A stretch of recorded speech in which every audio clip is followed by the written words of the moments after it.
Namaskar. Welcome again. An aspiration. Today we have with us Guru Vidushi Prerna Srimaliji. Didi Pranam. And we all know about her stage personality, her dignity, her depth of knowledge, and whatnot. Yes, she got so many awards, including Sangeet Natak Academy Award as well. And we are really fortunate to have her in my show to discuss on the establishment and sustainability of a female dancer in terms of socio-economic system. Yes, so we started this discussion with the male point of view, and now we are carrying on from the female point of view, because at the end of the day we all are dancers, and so we all need to get the way out and experience that these gurus or the seniors have gone through. So दीदी प्रणाम. और आपका journey कैसा था, और फिर आगे आपका इस्टेब्लिशमेंट कैसे कैसे आया, और फिर आपको कैसे लगता है कि आजकल की जो डांसर्स है, how they should like think about, like, yes, their practice, their like learning process, dedication, those are the main factor, but at the same time we'll discuss regarding other factors as well in terms of socio-economic system. So Didi, welcome. Thank you. I think I will go by one question, because you have yes.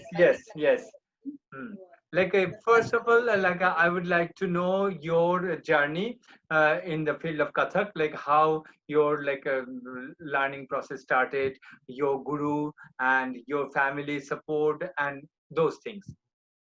Okay.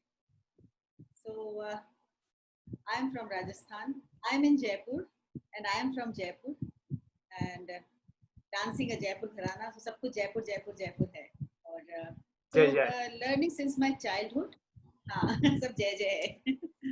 So बचपन से सीखा है, और my guru स्वर्गीय Shri Kundan Lal ji Gangani, and I have started my learning from Guruji in Jaipur itself, and my mother said that my first performance happened when I was 5 years old, which I don't believe. क्योंकि मुझे अब मैं जब सिखाती हूँ तो मुझे लगता है 5 साल के बच्चे को सिखाना बड़ा मुश्किल है, पर क्योंकि वो मेरी माँ फोटो दिखाती है तो मुझे लगता है कि शायद सही कह रही हैं. और क्योंकि स्कूल से ही जयपुर में डांस सीखते रहे, और जयपुर में एक ट्रेडिशन है कि स्कूल्स में शुरू से ही डांस और म्यूजिक होता है, और डांस खासतौर से अगर डांस है तो वो राजस्थानी फोक नृत्य भी है, और मतलब Rajasthani folk dance and Kathak both together. So I have also learned, और फिर यही सीखते रहे. I am not going in details, but यहाँ सीखते रहे. I will cut it short. Schools में सीखा, उसके बाद यहीं पर गुरुजी से मुलाकात हुई, मेरे गुरु कुंदन लाल जी गंगानी जी, और उन्होंने वो घर आए, और घर आकर और वो मेरे दादा से मिलने आए थे दरअसल, क्योंकि मेरे दादा एस्ट्रोलॉजर थे, ज्योतिषी थे, and because I am family of astrologers. I belongs to the family of astrologers. So मतलब दादाजी एस्ट्रोलॉजर थे, बाकी तो सब अलग अलग फील्ड्स में चले गए. And so Guruji came to meet my दादाजी, हम बा कहते थे उनको, और then he saw me and he asked my parents कि आप बच्ची को डांस सिखाइए. And so उन्होंने कहा बच्ची तो करती है डांस स्कूल में, कि नहीं कथक सिखाएंगे ऐसा करके. And he started teaching, and पूरी प्रॉपर सेरेमनी हुआ घर में, गुरु माँ का, गुरु जी का, और सारा वो जो पूजा होती है, सारा पूजा हो गई, और उसके बाद में उन्होंने सिखाना शुरू किया. And I have learned from him, and within 1 year उन्होंने मुझे कुछ कॉम्पिटिशन्स में, तब कॉम्पिटिशन का जमाना था, कॉम्पिटिशन्स होते थे, state competition and city competition. तो in state competition, first time I stood second, and second time I stood first. And I was just 7 years old. So I got. एक बात दीदी, तो दादाजी को क्या आपने, दादाजी ने आपका भविष्यवाणी बता दिए थे? मेरे दादा ने मेरी पत्री में लिखा था, अभी मतलब पत्री के अलावा उन्होंने नीचे हाथ से लिखा है, यह लड़की नेता बनेगी, कवि रत्न होएगी। ऐसा उन्होंने लिखा है। तो मैंने कहा नेता तो मैं बनी नहीं, तो बहुत सारे हमारे मित्र और परिवार के लोग कहते हैं कि तुम अपने फील्ड में नेता बनोगी, इसमें क्या दिक्कत है। नहीं, क्योंकि मैं यही इसलिए पूछा, ये थोड़ा दूसरी लाइन के है, पर फिर भी जैसे कि ये तो हमारा इंडिया का एक सोशियो स्ट्रक्चर है कि ये एस्ट्रोलॉजी पे भी हम कभी-कभी विश्वास करते हैं, तो ये सब होते हुए एक समाज आगे बढ़ता है ना, तो इसीलिए मुझे इंटरेस्टिंग लगा कि गुरुजी जब आए और दादाजी से मिलने, तो इसीलिए मैं ये बात उठाया।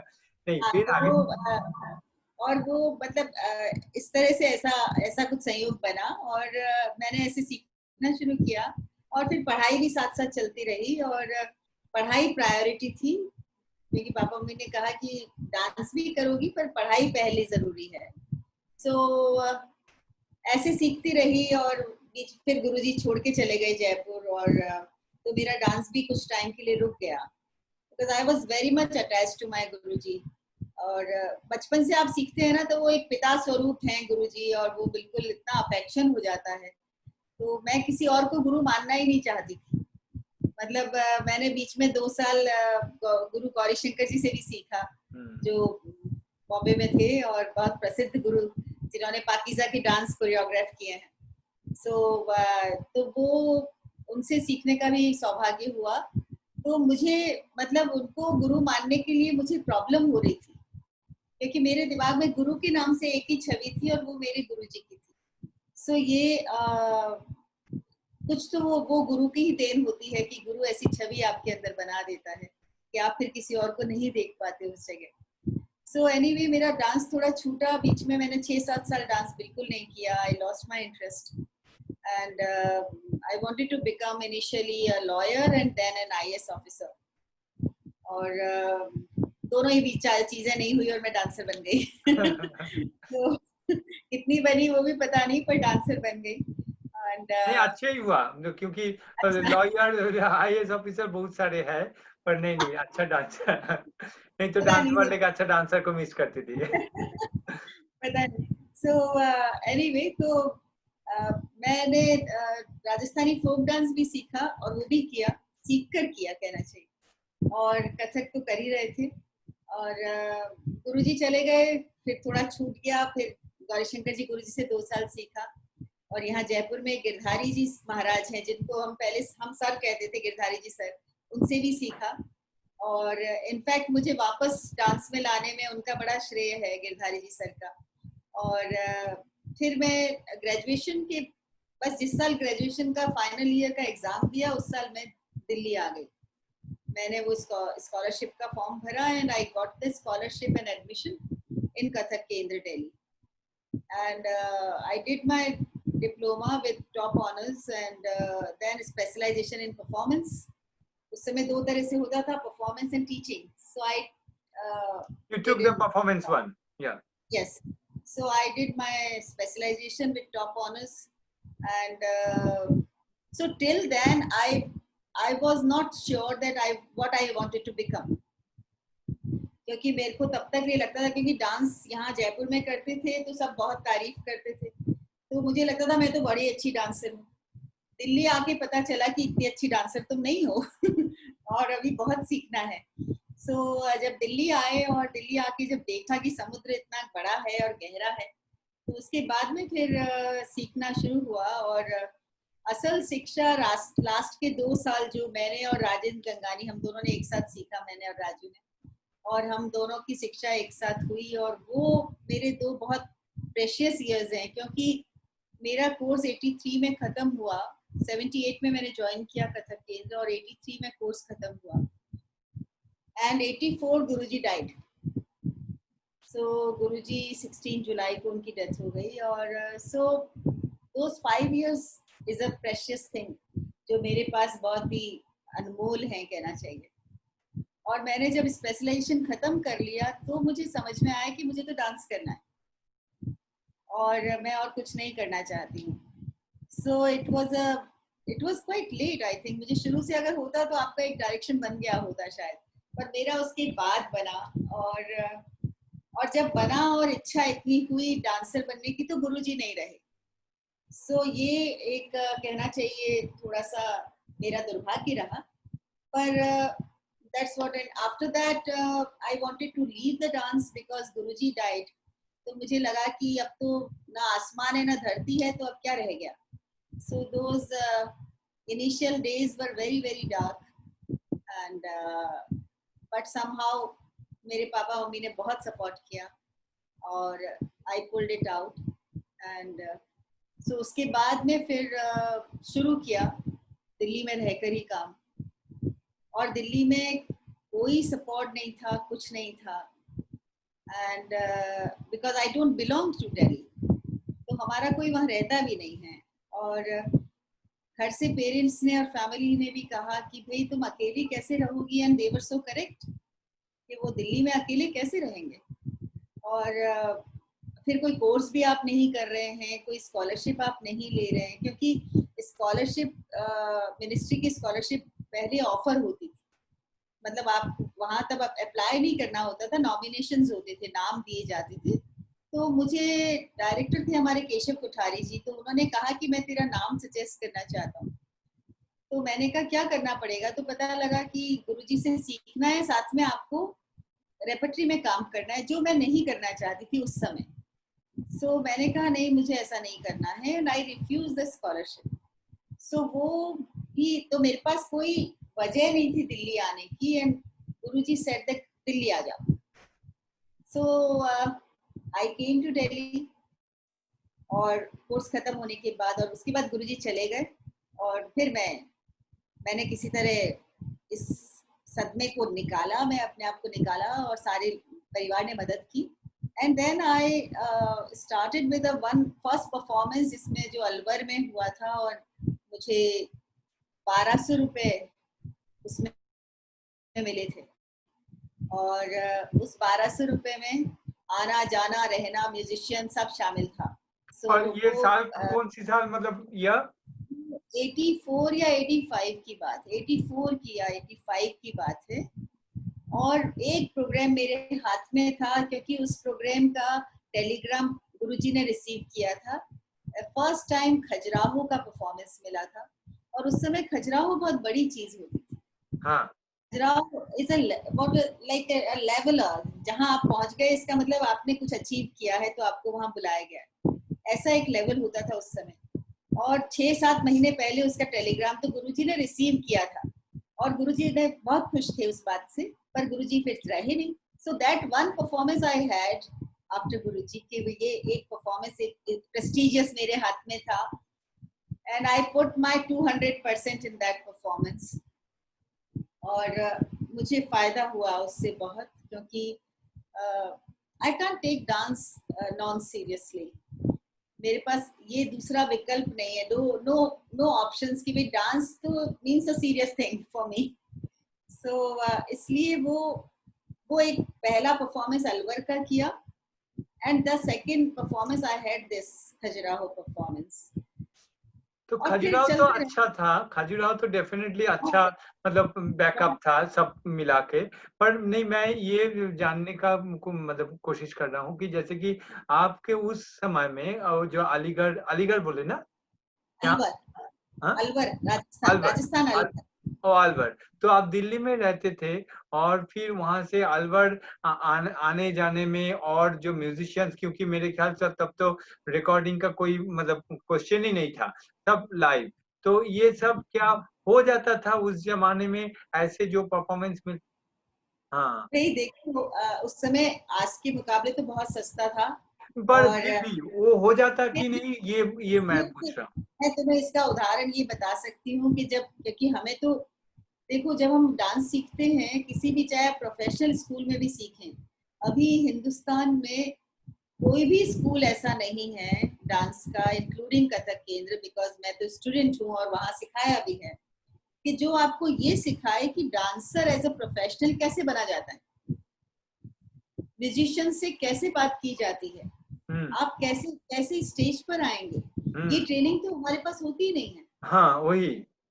ये ट्रेनिंग हमारे पास नहीं होती है। तो मैं जब मैंने पहली बार तबला वादक से बात की कि मेरा परफॉर्मेंस है और मैं चाहती हूँ आप बजाएं, और मैंने बहुत अपने आप को गैदर करके उनसे पूछा कि आपकी फीस क्या होगी, तो वो सब कथक केंद्र के लोग सब प्यार करते थे, तो उन्होंने कहा कि मैं फीस बताऊंगा तो तुम दे पाओगी। मैंने कहा कि अच्छा, पता नहीं मेरे को दे पाऊंगी या नहीं दे पाऊंगी। ये तो फिर क्यों पूछा? मैंने कहा इसलिए कि मुझे पैसा मिलेगा तो मैं कुछ तो दूंगी। तो जब उन्होंने कहा 700 रुपए, तो 700 रुपए और 1200 ही रुपए मिल रहा था। नहीं वही तो मैं अभी तो तबला वादक की बात है, उसके बाद में सारंगी है और वोकल गाना है। है। और जब हम कम छोटे थे तो हम ज्यादा म्यूजिशियंस ले जाते थे। मुझे अब याद है कि मैं 5-5 लोग ले जाती थी, तबला, पखावज, गाना, सारंगी और एक सितार, लोग लेके जाती थी अपने साथ। और उन सबका खर्चा उठना और सब, तो मेरे पास कुछ नहीं बचता था। सो वो उस समय, और फिर उसमें आना जाना भी शामिल था, तो इसलिए ये उस समय भी मुश्किल था, पर दैट्स हाउ आई स्टार्टेड। हाँ हाँ और हाँ। और फिर दैट्स हाउ, खजुराहो आया। उसके बाद खजुराहो हुआ, और खजुराहो के बाद मेरी थोड़ी थोड़ी मतलब young dancer, young and upcoming good dancer, ऐसा करके मेरी एक इमेज बनने लगी शायद। और ये भी मतलब और मेरे मेरे जो परफॉर्मेंस कथक केंद्र से भी बहुत फायदा हुआ, क्योंकि उस जमाने में कथक केंद्र के ने बहुत अच्छे प्लेटफॉर्म्स क्रिएट किए थे। तो हमारे जो परफॉर्मेंस टेस्ट होते थे उसमें सारे कॉन्शर्स सुनने आते थे, the very good audience and all the artists and good community of spectators used to come to watch the performances of young dancers. So मेरा ये खजुराहो का भी परफॉर्मेंस मुझे बाद में पता लगा कि उसी से जो हुआ। बहुत सीनियर डांसर है मोहिनी अट्टम की भारती शिवाजी जी, वो परफॉर्मेंस देखने आई थी और उन्होंने मेरा नाम रिकमेंड रिकमेंड किया। किया था। हाँ, I was the youngest in that year, तो मैं यंगेस्ट डांसर थी और वो सीनियर मोस्ट डांसर थी। तो हम दोनों को बुलाया था दूरदर्शन पे बातचीत के लिए, और तब मुझे पहली बार पता चला कि भारती जी ने मेरा नाम सजेस्ट किया था। तो ऐसा भी होता है कि इतने अच्छे ग्रेट डांसर्स हैं जो चुपचाप आपको सपोर्ट कर देते हैं। ये बात तो सही है। वही मैं भी ऐसे ही मेरे साथ भी हुआ, क्योंकि वो खजुराहो बनने जैसे जब लगी। जब मिला था तो ऐसे ही किसी ने मुझे खुद फोन करके बोला कि तुम्हारा बायोडाटा भेज दो, मैं तुम्हारा नाम रिकमेंड कर रहा हूँ। तो मतलब वही, मतलब टाइम लगता बिल्कुल है, टाइम बिल्कुल, लगता है। पर होता है, होता पर है, होता है। होता है, बिल्कुल बिल्कुल। As we all know, like you started your career as a soloist and you continued it as a soloist till today. But in the other way, in most of the cases, like today's generation and today's time, we think like the demand is not like previous time as a soloist. But being a soloist, like continuing the journey, I think maybe more than 30, 40 years, I don't know. But still, how did you find the scenario, like how it was and how it is now, and what is your views about the future of solo dance form?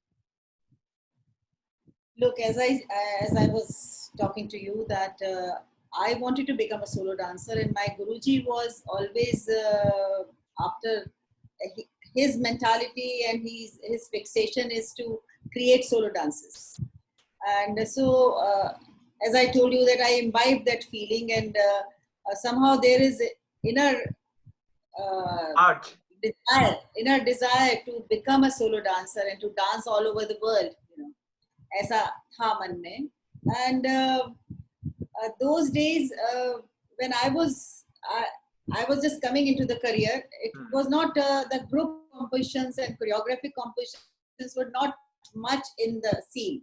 So होते थे, और because ये समझ में धीरे धीरे आया कि when you are learning a traditional art form, which is the solo dance form basically, so जब सोलो डांस फॉर्म आप सीख रहे हैं, contribute in the tradition, you have to be a practitioner and you have to continue as a traditional artist, carve your own niche.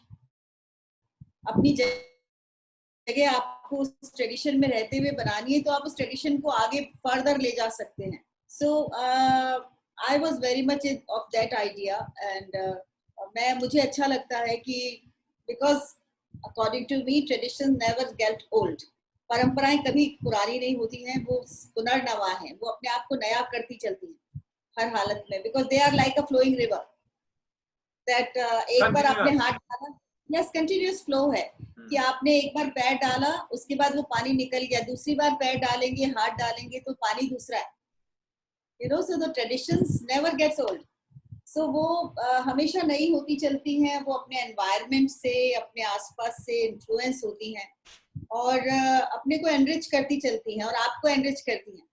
So I'm completely with that flow and fortunately I got good opportunities and good platforms and a kind of a recognition I had and because सब बहुत अच्छे लोगों ने हमको देखा भी और even in Kathak when I was a student जो examiner आते थे उनमें Mohan Rao Kalyanpurkar ji, doctor S K. Saxena ji and हमारे जो गुरुजी हैं वो तो हैं ही, फिर बिरजू महाराज जी, then मुन्ना भैया and विक्रम सिंह जी माट साहब, ये सारे लोग, ये कांस्टेंट 5 साल तक ऐसे लोगों ने हमें नर्चर किया और देखा और so what I gathered out of my learning and out of my experience as a solo dancer that Kathak as a tradition, Kathak as a form, Kathak as a language can only survive through the solo art form and solo presentations.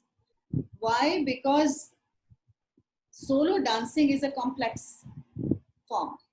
Yes. आप जब solo में you have जब to आप manage everyone like your musicians and the whole stage space is yours only. Yeah. everything you have yeah. to manage. You are the Yeah, controller. main. You are the main person and everything is under you, under your Yes. guidance, under your Yes. direction. Yes. And the second part is that if you are taking any thought or if you are taking any subject And you are when a- enacting all the characters. Ekal Abhinay. so as a solo dancer ये एक complex बात है because there is lots and lots to be imagined.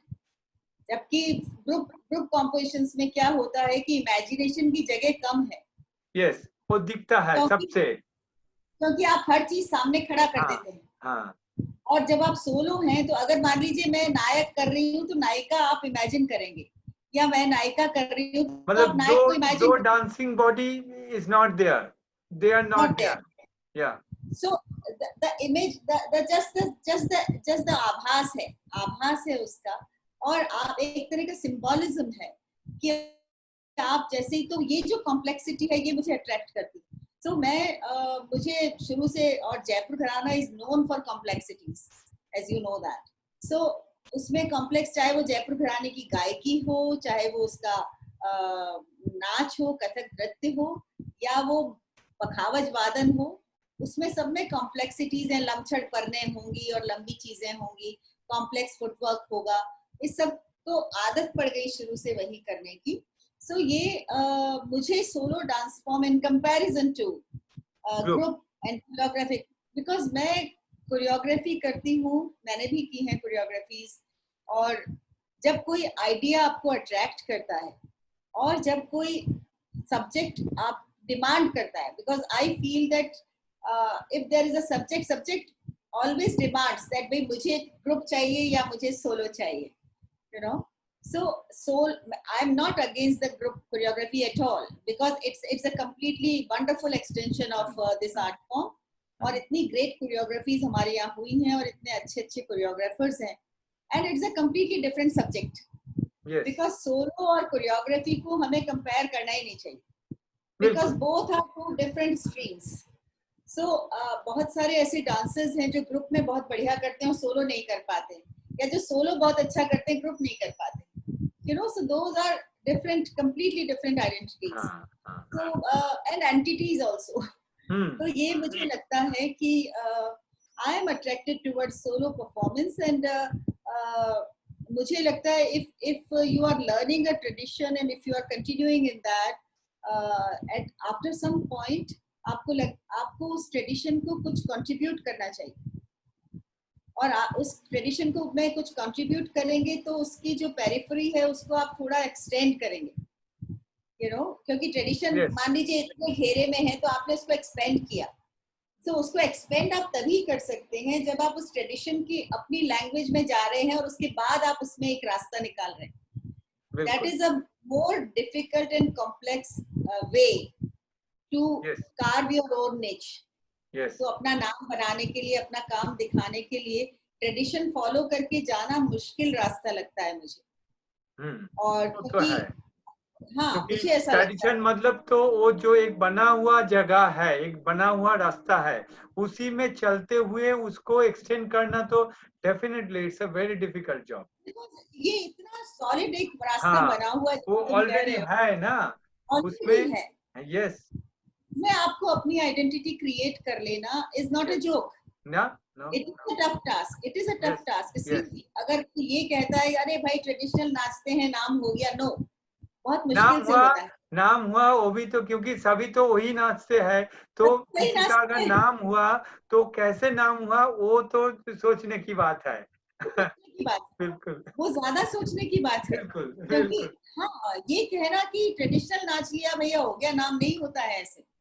नहीं होता है. क्योंकि क्योंकि traditional जो ट्रेडिशनल बोल टुकड़े पढ़ने जो भी है या प्रेजेंटेशन जो रेpertoire है वो तो सबको पता है, पर फिर भी अगर किसी ने किसी का डांस देखा और उसका अगर नाम हुआ तो मतलब तो उनको कितना अच्छे से करना पड़ता है, या किसी कुछ तो अलग होना चाहिए तब जाके तो उनका नाम अलग से होगा. आपको बिल्कुल. उस जो पेरिफेरी है, उसकी जो परिधि है, हाँ. उसको एक्सटेंड करना पड़ेगा. यस. और वो बहुत मुश्किल काम है. वो इतना आसान काम नहीं है. जब इसलिए तक. मैं तो खैर थॉट बिल्कुल. से काम करती हूँ और मेरा काम उसी तरह मैं करती हूँ और मुझे पसंद है.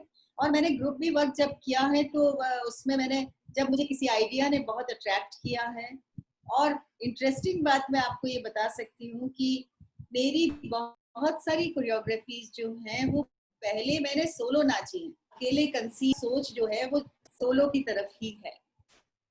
और आज मैं. जो मैं देखती हूँ, बिल्कुल. जैसा आपने पूछा, आज जो मेरा. मैं देखती हूँ. या. हाँ, बोलो नहीं बोलो नहीं नहीं, बोलो. बोलिए बोलिए. हाँ. नहीं, बोलो ना, फिर मैं बोलती नहीं, हूँ. मैं वही बोल रहा था कि मेरा भी ऐसे 2-3 कोरियोग्राफी जो मैंने पहले सोलो के हिसाब से ही किए, पर फिर मैंने सोचा अरे इसको तो ग्रुप में भी ढाल सकते हैं ताकि जो स्टूडेंट्स हैं वो भी कर सकते हैं और इसका मतलब पिक्चर और अच्छा हो सकता है, मतलब इमेज जो वो और अच्छा हो सकता है और थोड़ा लेंदी भी हो सकता है, एक प्रोडक्शन हो हाँ, सकता है. नहीं, ये मैं बिल्कुल. मुझे पूरा मैं कनेक्ट कर सकता हूँ. हाँ, तुम समझ सकते हो इस बात को. हाँ. तो ये क्योंकि जब आप ग्रुप, और जो आज जो पोजीशन है, आज थोड़ी सी मुझे थोड़ी सी वो कहना चाहिए डिप्रेसिंग पोजीशन इस मामले में लगती है कि मैंने ये समझा जब मैं सिखाने लगी कि अब जो बच्चे सीखने आ रहे हैं, जो यंगर जनरेशन, तुम्हारे भी बाद की जो जनरेशन है, वो लोग उनके सामने टारगेट सोलो डांसर बनने का है ही नहीं. ग्रुप में काम कर. उनके सामने ये टारगेट ही नहीं है कि उन्हें सोलो परफॉर्म करना है. उन्हें परफॉर्म करना है और उन्हें सीन में रहना है और उन्हें वेरियस स्टेजेस पे नाचना है. हिंदुस्तान में, हिंदुस्तान के बाहर, कहीं पे, ऑल ओवर द वर्ल्ड उनको नाचना है. नाचने से मतलब है, उन्हें सोलो आइडेंटिटी क्रिएट करने का कोई अट्रैक्शन नहीं है. और बहुत सारे बच्चे ऐसे भी हैं जिन्हें ये पता ही नहीं है कि हमें सोलो बनना चाहिए. Or including few of my students also, they taught me and they make me understand कि गुरुजी यहाँ पे तो हम लोगों को ये पता ही नहीं था. हम सोचते थे कि नाच कथक में डांस सीखेंगे और डांस सीखने के बाद में इस ग्रुप को या उस ग्रुप को ज्वाइन कर लेंगे. और मतलब तो कॉन्सेप्शन ही अलग है, फोकस फोकस. फोकस ही अलग है. और इसीलिए तुम ये देखो कि जब हमने नाच शुरू किया और परफॉर्मेंसेस शुरू किए तो हमें 2-2 घंटे की इवनिंग्स हम अकेले नाचते थे. 2 घंटे 2.5 घंटे अकेले नाचते थे और उसमें कोई बड़ी बात नहीं है. 2 नॉर्मल. घंटे 2.5 घंटे. किसी किसी ने जैसे भी डांस करे अच्छा हो या जैसे भी है, पर उनको ऐसे ही और 1.5-2 घंटा डांस करना ही पड़ेगा, यही स्लॉट टाइम स्लॉट ऐसे ही है. और आज का स्लॉट क्या है कि 25 20 minute, minute 20 minute, 20 minute 25 40 minutes, 45 minutes, 1 घंटा तो बहुत हो जाता है। 1 घंटा तो उनको सोचना पड़ता है कि क्या नाचेंगे। मैंने ऐसा भी देखा है संदीप कि एक परफॉर्मेंस, एक बहुत ही ब्राइट यंग डांसर जिसको परफॉर्मेंस के लिए, और मैं उस प्रोग्राम को कोऑर्डिनेट कर रही थी, और एक डांसर अचानक नहीं आया, तो मैंने कहा भाई तुम इसको ऐसा करो, तुम 10 मिनट एक्सटेंड कर डांस दो। बढ़ा लो, एक्सटेंड कर लो 15 मिनट। वो मेरे से कहने लगी कि आई हैव टू थिंक, मुझे सोचना पड़ेगा। मैंने कहा यार 10-15 मिनट बढ़ा दो। Because for me it is a very very normal thing. हाँ हाँ हाँ ठीक है, और स्टेज का जो टाइमिंग है वो 10-15 मिनट तो ऐसे निकल जाता है। हाँ, तबला है स्टेज तो ऊपर सब कुछ है, तो म्यूजिशियंस लाइव है तो क्या। हाँ, क्या सीडी बड़ी में बात होने है। से दिक्कत है। अगर हाँ, म्यूजिक रिकॉर्डेड है तो मुश्किल है, क्योंकि आपके पास वो आइटम नहीं है। है म्यूजिशियंस हैं आपके पास, और आपके पास अपॉर्चुनिटी है, स्टेजर है, आप अच्छे डांसर हैं, पर उसके बाद 10-15 मिनट के लिए आपको सोचना पड़ता है। तो ये आज की ट्रेनिंग भी ऐसी होती चली जा रही है, और स्टूडेंट्स का फोकस टोटली चेंज हो गया। अच्छा, अभी जो मतलब जैसे कि आपको भविष्य, मतलब जो फ्यूचर आने वाले जो पीढ़ी है, चाहे वो मेल हो फीमेल हो, ऐसे कोई मतलब डिस्क्रिमिनेशन नहीं है, पर सबके लिए as a Kathak dancer like आपको क्या सुझाव है उनके लिए? मतलब अगर सोलो डांसर, मुझे लगता है कि सबको मिलके अभी इस पे काम करना चाहिए कि हमें बहुत सोलो डांसर्स की जरूरत है। और क्योंकि अगर इस फॉर्म को, ये फॉर्म तो जिंदा रहेंगे, क्योंकि एज ओल्ड ट्रेडिशंस हैं हमारे, नहीं करने या करने से कुछ नहीं होता है, वो तो जिंदा रहेंगे। क्योंकि पर हम जितना कंट्रीब्यूट कर सकते हैं, और मुझे ये भी लगता है कि हमारे गुरुजन जितने हैं उनको भी इस बात को सोचना पड़ेगा और सोचना चाहिए कि उन्हें सोलो डांसर्स तैयार करने, उन्हें ग्रुप कोरियोग्राफी एक एक्सटेंशन अलग तरह से है, वो आपकी विधा का एक अलग तरह का ऑफशूट है, एक अलग तरह का प्रकार है, एक अलग तरह का विस्तार है कहना चाहिए। पर मेन टारगेट तो सोलो डांसर्स तैयार करने का है, क्योंकि ट्रेडिशन को तो आगे लेकर सोलो डांसर्स ही जाएंगे। ग्रुप कोरियोग्राफीज खाली इस ट्रेडिशन को लेकर आगे नहीं जा सकती हैं, बिल्कुल। क्योंकि अच्छा, पर दीदी क्योंकि यहाँ मेरे एक सवाल है, क्योंकि जैसे कि जो ग्रुप के लिए क्यों ज़्यादा लोग भागते हैं मेरे ख्याल से, जैसे मैं तो सोलो करता हूँ, और मेरा ग्रुप के साथ भी मैंने पहले में थोड़ा काम किए, और अभी मेरा भी स्टूडेंट्स लोग सोलो भी कर रहे हैं और ग्रुप भी करते हैं।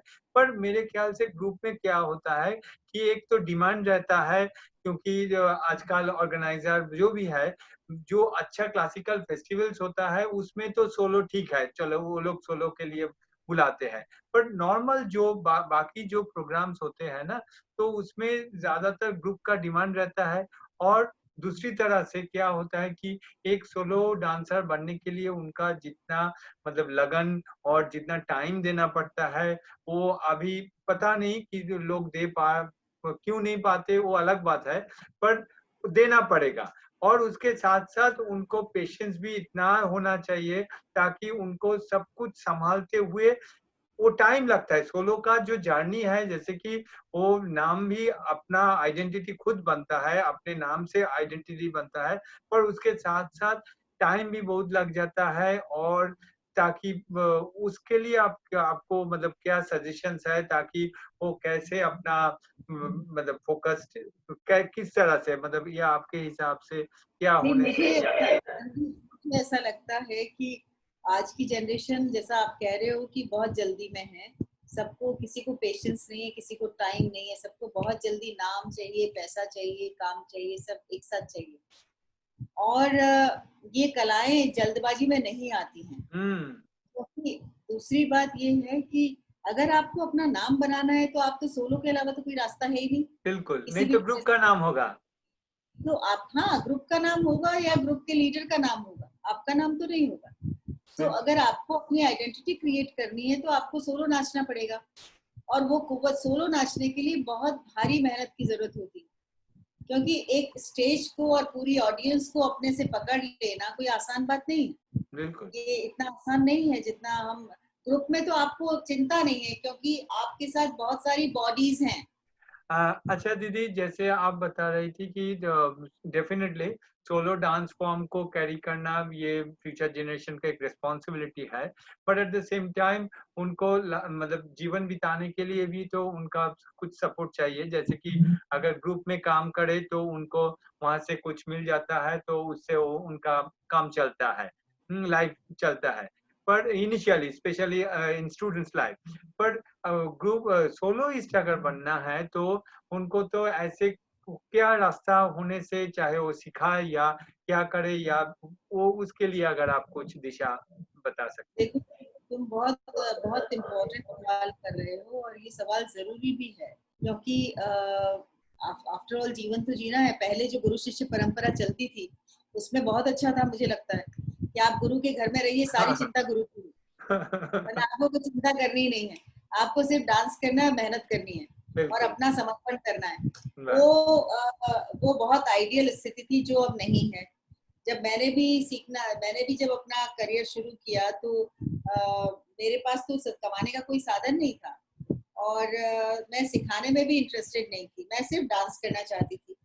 अब डांस खाली कैसे करेंगे जब खाने को भी तो कुछ चाहिए, और फिर रहने के लिए पैसा देना पड़ता है। अगर रिहर्सल रही तो पैसा देना पड़ता है आपको, अपने रियाज के लिए, सब चीज के लिए आपको पैसा चाहिए। तो आप फैमिली भी अगर आपको सपोर्ट करेगा तो आप कब तक सपोर्ट लेते रहेंगे? तो आपको खुद फिर भी भी लगता अगर है फैमिली कि सपोर्ट है तो अलग बात है, अगर नहीं है तो तो अलग बात कैसे? है, अगर नहीं है तो करना पड़ेगा। अकेले, जैसे मैं दिल्ली में अकेले रही तो हाँ मुझे दीदी। तो अपने लेवल में सपोर्ट ले सकती थी, पर वो एक अपना अपना ईगो भी होता है, लगता है कि हम्म। नहीं हम नहीं लेंगे सपोर्ट, तो वो भी एक बात होती है। सो ये तुम्हारा बड़ा वैलिड क्वेश्चन है, क्योंकि आज शायद इसीलिए जितने स्टूडेंट्स हैं और जितने यंग डांसर्स हैं वो ग्रुप की तरफ चले जाते हैं कि वहां उनको पैसा मिल जाता है। हम्म। और इसमें दो तरह से बातें हैं। जैसे अभी अपॉर्चुनिटीज भी बहुत सारी बन गई है, जैसे कि सारे स्कूल्स कॉलेजेस के अंदर आपको, स्कूल्स में खास तौर से डांसर्स की जरूरत पड़ती है, और सभी शहरों में सब जगह। तो वो भी एक है, सब लोग आजकल पहले से ज्यादा लोग सीख रहे हैं, तो प्राइवेट ट्यूशंस भी बहुत होते हैं और लोग ग्रुप ज्वाइन कर लेते हैं तो ग्रुप में भी करते हैं। तो ये तो बात सही है, पर सबसे पहली बात संदीप ये है कि अगर आप आर्ट फील्ड में आ रहे हैं तो आपको सबसे पहले ये सोच लेना चाहिए ये इनके साथ जुड़े हुए चीजें हैं कि आपको इन कि सबको। आपकी कोई गारंटी नहीं है, हम्म। देखना पड़ेगा। क्योंकि आपको, अगर आप ये चैलेंजेस लेने को तैयार हैं तभी आप इस फील्ड में कदम रखिए, वरना मत आइए। क्योंकि बिल्कुल। यहाँ पर जैसे जैसे दूसरे फील्ड्स हैं कि आपने इंजीनियरिंग किया या मार्केटिंग किया या होटल मैनेजमेंट किया या कोई और चीज किया, तो आपको 4-5 फिगर की सैलरी इतने साल के बाद मिलने लग जाएगी। हम्म। ये गारंटी इस फील्ड में, आर्ट फील्ड में तो नहीं है, बिल्कुल भी नहीं है। और ये हमारे पास भी नहीं है। आज हमें कोई बुला रहा है, कल हमें कौन बुलाएगा हमें पता नहीं, और नहीं बुलाएगा ये भी हो सकता है।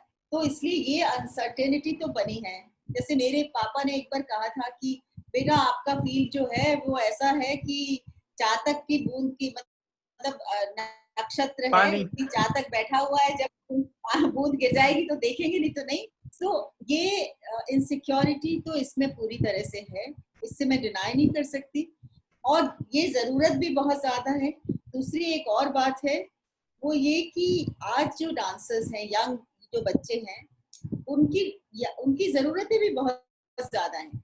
आज सबको बहुत अच्छा मोबाइल चाहिए। गैजेट हम्म। चाहिए, सबको अपने बहुत अच्छे अच्छे ड्रेसेस चाहिए, सबको बहुत हाई फाई तरीके से दिखना चाहिए। दिखावा बहुत ज्यादा आ गया है अभी लाइफ में, और हम लोग हर चीज शो करने के लिए करते हैं। तो ये जो इसमें फिर आपको खर्चा भी होता है, पर इसका मतलब मैं ये बिल्कुल नहीं कह रही हूँ कि इसकी जरूरत नहीं है। पैसा कमाने की जरूरत है, और सोलो डांसर बनने के लिए पैसा देर से मिलने लगता है। बिल्कुल। पैसा बहुत देर में मिलता है, बिल्कुल। क्योंकि पहले आपकी इमेज बनती है, आपकी जगह बनती है, तब आपको पैसा मिलता है। जब आपके पास में सबसे ज्यादा स्ट्रगल होता है तब आपको सबसे कम सपोर्ट मिलता है। वही ये तो। बात तय। सो ये उल्टी चीज है। पर अगर आपको प्यार है और आपको किसी कला से प्यार है और आप उसमें आना चाहते हैं, तो इन सारे खतरों को पहले सोच के आना चाहिए। बिल्कुल। ये पक्का है, क्योंकि इसमें कहीं गारंटी नहीं है।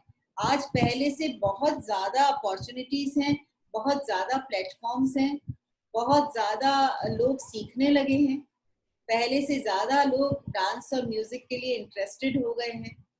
तो ये सारी चीजें होते हुए भी डिमांड तो बनी है। तो बीच में जो तुमने एक बात कही कि भाई आजकल सोलो के लिए कैसे जाएं, क्योंकि सब जगह डिमांड तो ग्रुप कोरियोग्राफीज की। हाँ, ज्यादातर होता है। हाँ, तो कभी ये सोच के देखना चाहिए कि आखिर कथक से ही ग्रुप क्यों मांगा जाता है। दूसरे डांस फॉर्म्स के कंपैरिजन में कथक के ग्रुप प्रोग्राम ज्यादा होते हैं। किसी भी बड़े फेस्टिवल में आप देखेंगे कि बाकी सोलो हो रहे हैं और कथक ग्रुप में आ रहा है। आप खजुराहो को भी ले सकते हैं उसमें, कि उसमें ज्यादातर कथक को वो ग्रुप में बुला लेते हैं, अब जो होने लगा है। और मुझे इससे सख्त ऐतराज है, क्योंकि बड़े कितने सारे फेस्टिवल्स ऐसे हो गए हैं जिन फेस्टिवल्स में बाकी दूसरी फॉर्म्स तो सोलो होती हैं और कथक में ग्रुप आ जाता है, या डुएट आ जाता है, या ट्रायो, या ऐसा कुछ हो जाता है। तो ये जो हाँ, डाइल्यूशन, ये बात बिल्कुल, ये बात सोचने की है, क्योंकि ये हमारा रिस्पॉन्सिबिलिटी बनता है कि हम इस फॉर्म को कैसे प्रेजेंट करें। एब्सोल्युटली, और क्योंकि हम इसके डाइल्यूशन के लिए तैयार हैं। आज तुम देखो कि हम इसके लिए बिल्कुल तैयार हैं। अगर हमसे कहा कि ग्रुप, तो हम तैयार हो जाएंगे ग्रुप आने के लिए। हम एक बार भी नहीं कहेंगे कि आप सोलो के लिए बुलाइए, क्योंकि हमें अपना प्रोग्राम खो जाने का डर है। हमें लगता है अरे हमने कह दिया तो हमारे हाथ से प्रोग्राम निकल जाएगा, दूसरे लोग ले लेंगे। क्योंकि आप मना करेंगे तो 10 दूसरे खड़े हैं जो कि ले लेंगे प्रोग्राम, और वो वही करेंगे जो वो मांग रहे हैं। तो हाँ, ये तो भाई एक बेसिक इकोनॉमिक्स है ना, जो मैंने पढ़ा है डिमांड एंड इकोनॉमिक्स। सप्लाई का। हाँ, डिमांड एंड सप्लाई का डिमांड रूल एंड है। सप्लाई। सप्लाई करते जाते हैं तो डिमांड उसकी होती जाती है। आप थोड़ा सा सप्लाई को रोकिए तो डिमांड बदलने लगेगी। बिल्कुल बिल्कुल। और तो जैसे वो कि और हमें भी, मतलब अगर वो तो मैं भी कॉमर्स से हूँ, तो इसीलिए मतलब डिमांड सप्लाई और इक्विलिब्रियम, तो इक्विलिब्रियम में भी तो आना चाहिए, क्योंकि वो तब जा। इक्विलिब्रियम का कर्व तो बनना चाहिए ना, वो यस। इक्विलिब्रियम का कर्व तो बनना चाहिए। तो वो तो बिल्कुल बन ही नहीं रहा। बिल्कुल बिल्कुल। एक तरफ से अगर सप्लाई ज्यादा हो गया तो डिमांड तो कम हो जाएगा, ये तो एकदम कम हो डेफिनेटली। जाएगा। भाई मैं तुम्हें, ये मेरी कोई बड़ी बात नहीं है, पर मैंने शायद कितने प्रोग्राम, मैंने ऐसे दसियों प्रोग्राम मना किए होंगे जहां मुझे कहा गया कि आप ग्रुप में आके नाचिए या ग्रुप ले आइए, और मुझे जब लगा कि नहीं ये प्लेटफॉर्म सोलो के लिए होना चाहिए तो मैंने मना कर दी। जबकि मैं ग्रुप ले जा सकती हूँ, इतनी कैपेबिलिटी तो गुरु कृपा से मेरे पास है कि मैं कर सकती हूँ, पर मैं मना कर देती हूँ। क्योंकि आप जब बड़े बड़े लोग इस तरह के कॉम्प्रोमाइजेस करते हैं तो आप उस डिमांड को लेजिटिमेसी दे देते हैं, आप उसे लेजिटिमाइज कर देते हैं, आप उसे मतलब उसे सही साबित कर देते हैं कि अच्छा ठीक है। और ऐसा बहुत बार हुआ है। मैंने बड़े प्रोग्राम छोड़े हैं इसलिए कि मुझे वहां पे आपने कहा कि, या फिर आपने मुझे उस लेवल पे बुलाना चाहा जिस लेवल से मैं बिलोंग नहीं करती हूँ, तो मैं मना करूंगी। आई और थिंक मेरे हाँ, बाद वही वही मेरे ख्याल से आर्टिस्ट को भी ये सोचना चाहिए कि वो अपने को कैसे प्रेजेंट करे, क्योंकि एब्सोल्युटली, उनका डिमांड वो कैसे क्रिएट करे, क्योंकि डिमांड भी तो कभी कभी क्रिएट करना पड़ता है ना, तो डिमांड डेफिनेटली हमेशा क्रिएट करना पड़ता है। क्रिएट करना पड़ता है। डिमांड हाँ, हमेशा क्रिएट करना पड़ता है। कोई बिल्कुल। आपको थाली में लेके नहीं आके बैठ नहीं देगा कि नहीं तो संदीप ने नहीं प्रोग्राम नहीं कर नहीं नहीं दिया। नहीं। सब आपको डिमांड क्रिएट, और सप्लाई के बीच में एक जगह होता है कि जहाँ से उसका प्राइस और मतलब उसका चाहत डिपेंड करता है, क्योंकि सेटिस्फेक्शन भी तो उसी से ही आता है ना, कि जो बिल्कुल। डिमांड होता है। नहीं नहीं, अच्छा, बहुत अच्छा लगा दीदी आपसे बातें करते हुए, और मेरे ख्याल से जो आने वाले पीढ़ी है उनको बहुत कुछ सीखने को लिए मिला है, क्योंकि हमारा जो ये फॉर्म है, definitely we all know most of it's a solo based classical form, and तो ये हमारा जिम्मेदारी बनता है कि हम इसको कैसे आगे बढ़ा के ले चले। Definitely at the same time group का भी जैसे डिमांड आ गए तो उसके हिसाब से भी चल रहा है, उसमें कोई खराब बात नहीं है, पर उसको रहते हुए भी अपने आप को कैसे मतलब हम, how should I want myself to be in the field, तो ये बहुत इम्पोर्टेंट है। अपने को जो पहचान बनाना है, तो मेरे ख्याल से ये आज की जो हमारा जो बातचीत हुआ बहुत ही अच्छा रहा। तो थैंक यू दीदी। और आप कुछ बोलना चाहेंगे दीदी लास्ट में? हाँ, एक मैं कुछ खाली ये बोलना चाहती हूँ कि मुझे ऐसा लगता है कि चाहे कितने ही इकोनॉमिकल आपको प्रॉब्लम्स आए या आपको मुसीबतें आए, आपको जगह ना मिले या आपको, पर अगर आपने कथक सीखा है और आपने उसमें कुछ एक अपना बिल्कुल अपना गोल्डन टाइम उसको दिया है, अपनी गोल्डन एज उसको दी है, तो आप उससे आपकी जिम्मेदारी मिलेगा, भी बनती रिटर्न है मिलेगा। और वो जरूर मिलेगा। और दूसरी बात, आपकी ये जिम्मेदारी भी है कि हाँ आप उस फॉर्म को और आगे ले जाएं बिल्कुल और उसको आगे लेके जाएं। और ये जिम्मेदारी आप तभी निभा सकते हैं जब आप सोलो में आगे जाते हैं, हर हालत में, क्योंकि सोलो ही है जो इस फॉर्म को आगे ले जाएगा। मेरा तो ऐसा बहुत स्ट्रांगली मानना है। सो मुझे अच्छा लगा और अच्छे इश्यूज पे बात हुई। और जहां तक बात इकोनॉमिक्स की है, वो आप भी समझते हो, और मुझे लगता है वो चैलेंज लेकर ही हमको इस फील्ड बिल्कुल में कदम रखना बिल्कुल चाहिए, बिल्कुल। वो तो एक क्योंकि बेसिक उसके बिना रिक्वायरमेंट जैसा है। वो कुछ मतलब वो होता है, उसको कंसीडर करके ही आपको इस फील्ड में आना है। और इसमें जैसे कि वो मेरे ख्याल से आपका जो तालीम, आपका जो डेडिकेशन, आपका जो पेशेंस, यही सब आपका, अगर इकोनॉमिक्स के हिसाब से बोले तो यही आपका कैपिटल है। तो ये यस, कैपिटल जितना ज्यादा होगा, बाकी सारे कुछ अपने आप उसका वो सब होता जाएगा। क्योंकि क्योंकि संदीप, अगर अगर आप डांस सीखते हैं तो आप केवल डांस थोड़ी सीखते हैं, आप कितना कुछ दूसरी चीजें सीखते हैं। आपके सामने इतने दरवाजे खुलते हैं, चाहे वो बिल्कुल साहित्य का है, चाहे वो बिल्कुल फिलॉसफी कितने का सारे है। विंग्स है, बहुत सारे विंग्स है। मतलब और कितने अलग अलग तरीके से आप सोच सकते हैं, उसको प्रेजेंट कर सकते हैं। और एक मतलब इंटर रिलेटेड है ना सब कुछ। डांस एक बिल्कुल मतलब बिल्कुल। पूरा मतलब कंपोज, मतलब क्या मैं बताऊं कि एक संपूर्ण कला है ना। तो इसमें जैसे कि उसमें उसको भी अगर हम लोग पकड़ेंगे कि गीतम वाद्यम तथा नृत्यम त्रयम संगीतम उच्यते, तो मतलब मेरे ख्याल से एकमात्र डांस में ही तो इन तीनों को एक साथ देख पाते। संगीत के दूसरे विधियों में हम तो ये देख नहीं पाते, क्योंकि डांस उधर होता नहीं। तो कितने सारे मतलब ये बातें तो सच में ये ना रुकने वाली बातें हैं, ये चलता ही रहेगा। और मेरे ख्याल से इसी तरह से ही हम इसको आगे लेके चले, क्योंकि इस लॉकडाउन में सब, जब लॉकडाउन है पर ये ऑनलाइन की वजह से डेफिनेटली बीच-बीच में कुछ-कुछ प्रॉब्लम होता है, इंटरनेट का प्रॉब्लम होता है। फिर भी जो एक्चुअली जो मतलब हमारा जो सोच है, जो इन बड़े गुरुओं को जो एक्सपीरियंस है, वो जैसे कि शेयर हो रहा है, मेरे ख्याल से यही सबसे बड़ी बात है। क्योंकि बाकी जो सारे दुविधाएँ हैं, वो तो ठीक है, वो निकल जाता है। पर असल में जो इसमें से जो हमें जो इंस्पिरेशन मिलता है, यही सबसे हम इसको लेके ही आगे चलना है। थैंक यू दीदी, थैंक यू, थैंक यू।